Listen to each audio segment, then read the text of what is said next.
Tu veux investir en bourse, mais tu te demandes quels ETF choisir pour diversifier ton portefeuille. Aujourd'hui, je te montre 12 ETF que je possède personnellement pour gérer plus de 35 000 euros d'investissement. Dans cette vidéo, tu découvriras pourquoi choisir les ETF, je vais t'expliquer ma logique, et lesquels je possède, et on va plonger directement dans mes portefeuilles et dans mes comptes pour une transparence totale. À la fin de cette vidéo, tu repartiras avec des idées concrètes pour optimiser ton portefeuille. Salut, c'est Baptiste, ça fait 4 ans que je parle d'investissement sur cette chaîne et j'ai atteint un patrimoine financier de plus de 130 000 euros. Aujourd'hui, je vais te partager ma stratégie d'ETF en te montrant mon allocation pour t'aider à en construire un qui fonctionne pour toi. Et petit disclaimer avant de commencer, je ne suis pas un conseiller financier, je te partage ma propre stratégie, à toi de faire la tienne. Mais avant tout, pourquoi choisir les ETF? Les ETF, ils te permettent d'investir dans un panier d'actions qui va venir répliquer un indice ou une catégorie d'actifs. Ça va t'éviter de devoir choisir individuellement des dizaines, voire centaines d'entreprises à la mano et de passer des ordres à chaque fois. Il y a plusieurs avantages à investir dans les ETF. Là, aujourd'hui, dans cette vidéo, je vais t'en donner brièvement 3.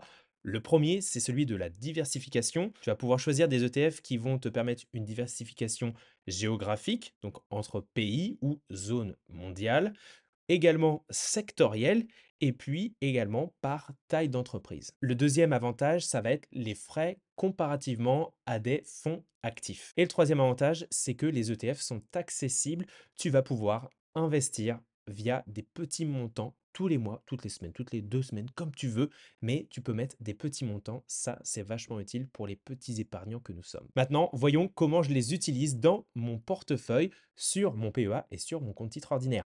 On se retrouve derrière mon écran et sur mon PEA que j'ai sur Boursorama. Et donc, le premier ETF que je possède, c'est le Amundi PEA Nasdaq 100 qui représente quasiment 24% de la répartition de tous les ETF que j'ai sur mon portefeuille.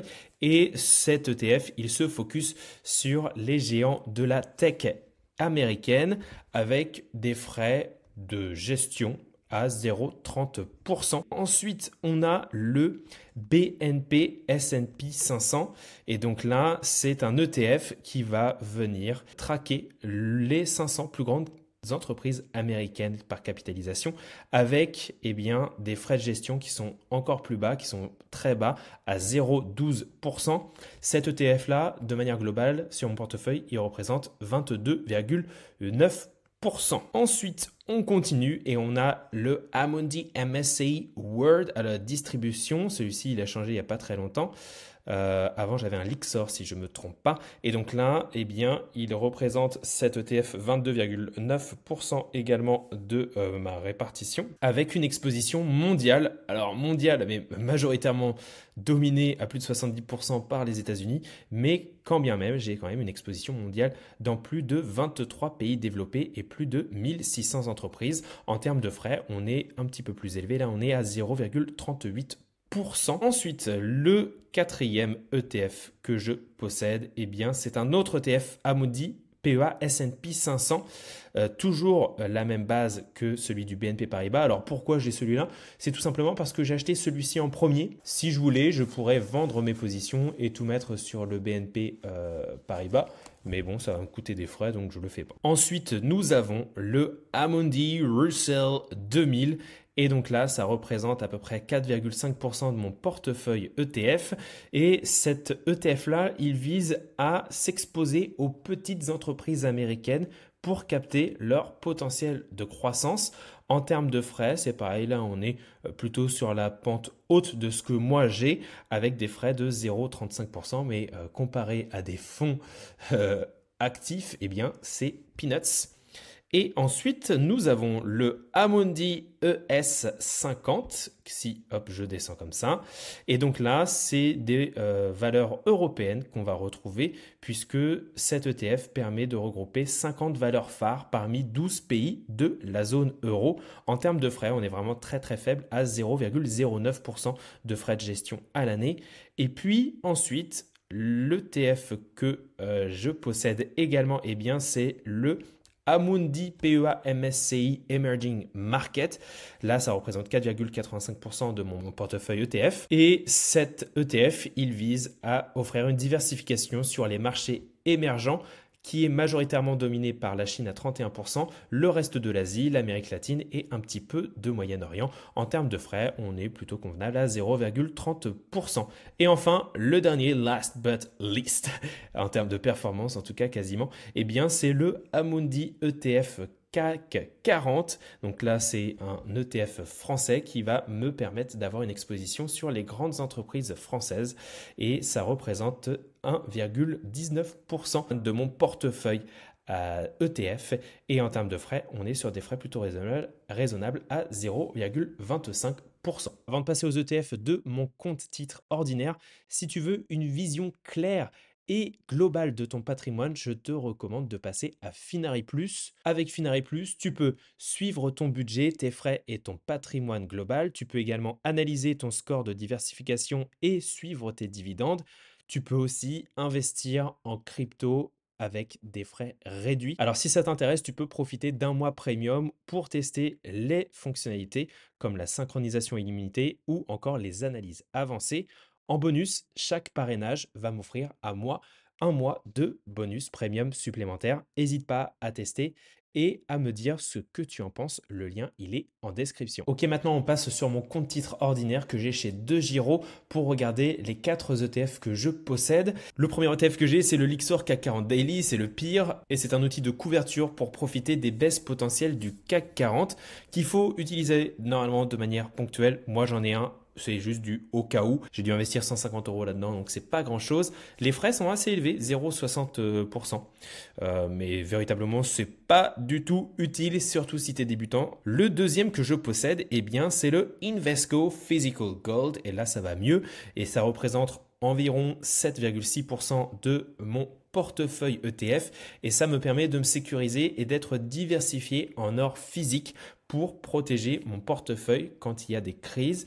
On est sur des frais très faibles avec le Invesco, on est sur 0,12%. Donc là, je suis en belle petite plus-value pour le moment. Ensuite, là, ce que j'ai acheté récemment, eh bien, c'est son pesant côté silver, c'est-à-dire côté argent.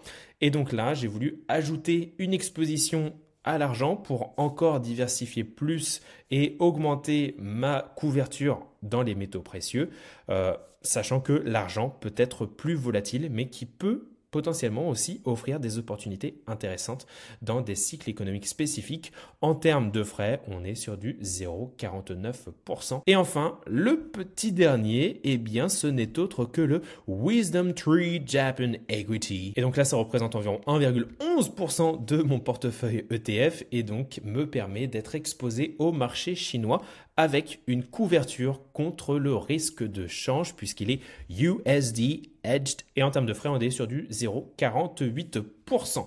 Voilà ce que je pouvais te dire sur les 12 ETF que je possède et comment je m'organise. Eh bien tu vois, je traque tout ça sur une feuille Excel grosso modo, sur un tableur et donc là je mets les ETF que je possède, je mets leur petit ISIN numéro, je regarde l'indice de référence, les pays. Là, je mets le cours actuel avec une petite formule qui va bien. Ensuite, je mets mon PRU, mon prix de revient unitaire. Je mets la quantité, le montant investi, etc. Et ça me calcule mes plus ou moins values latentes.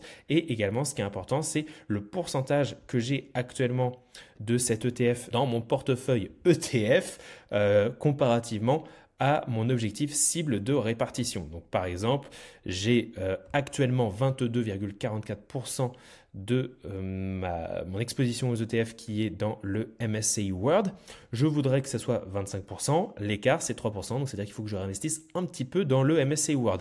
A contrario, je suis un petit peu trop investi comparativement à mes objectifs, hein, toujours pareil, dans le Nasdaq et le S&P 500. Donc il faudrait que je réinvestisse, voilà, un petit peu dans le MSCI World et puis un petit peu dans l'Europe.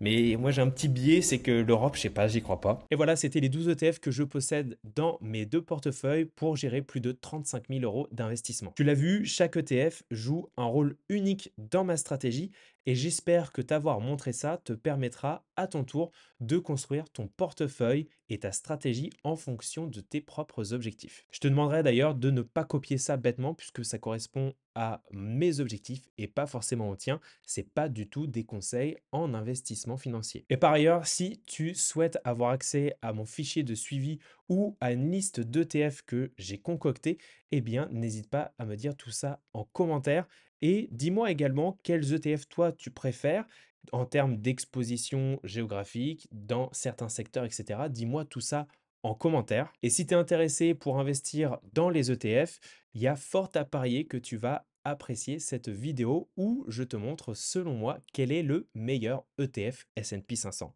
Allez, ciao!